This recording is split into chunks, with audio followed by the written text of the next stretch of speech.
Today's advisory is healthy habits.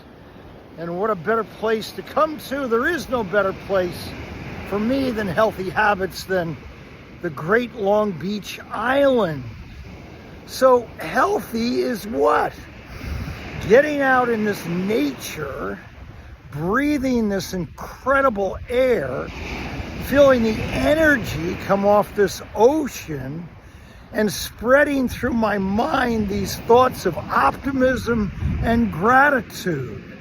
When I'm done, stopping up at Uncle Will's and getting 3 beautiful scrambled eggs with some nice avocado on the side and maybe a sprinkling of hot sauce, and then going back home, taking a little 30-minute meditative nap, and then coming back out and being kind to as many people as I can, and then maybe before the day is over, just spend 30 minutes, just 30, reading and growing and learning something that I never, ever knew. Healthy habits. Let's talk about 6 healthy habits that I'd love us to think about today. And with spring just springing upon us, I mean, spring has sprung, it's beautiful. Habit number 1, and you know it.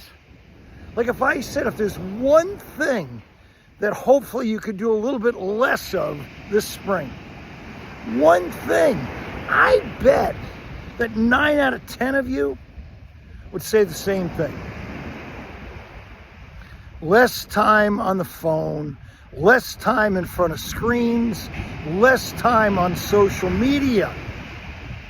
So healthy habit number 1 is to put down this darn phone, get yourself away from Fortnite and those video games, and get outside.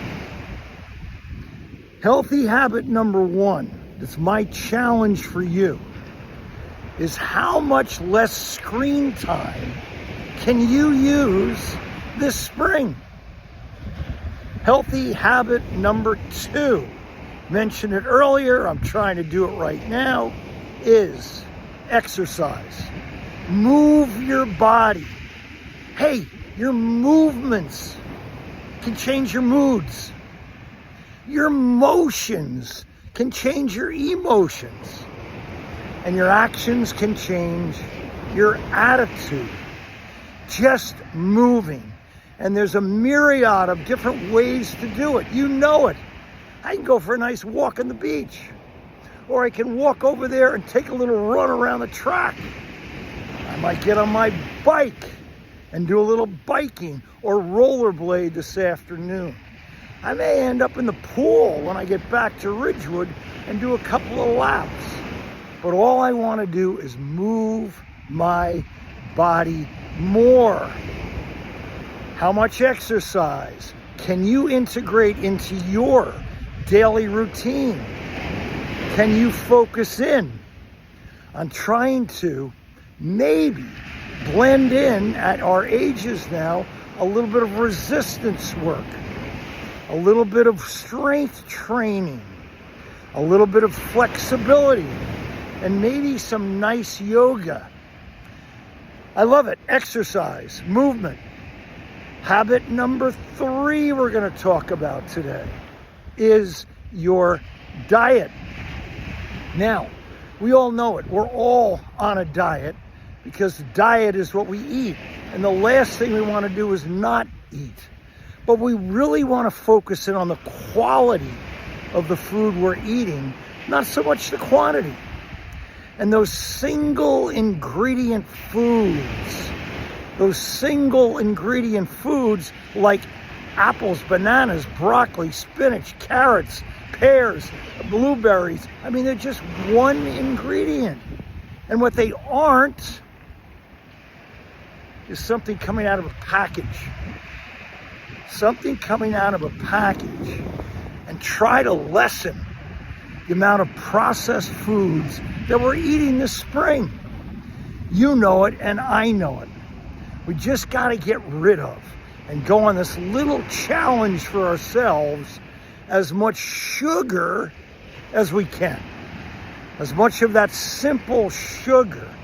So all that soda and all the candy and all the cookies and all the chips and all the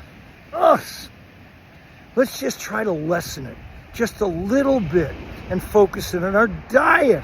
And of course, habit number 4 is our sleep. And you know it as well as I know it. The greatest remedy to feel better is a good night's sleep. And making sleep a priority is what every high-level performer is doing. I mean, sleep no longer is like, I hope I get a good night's sleep. They're preparing for their sleep. They're doing their pre-sleep routine. They're getting all blue lights, all phones out of their room.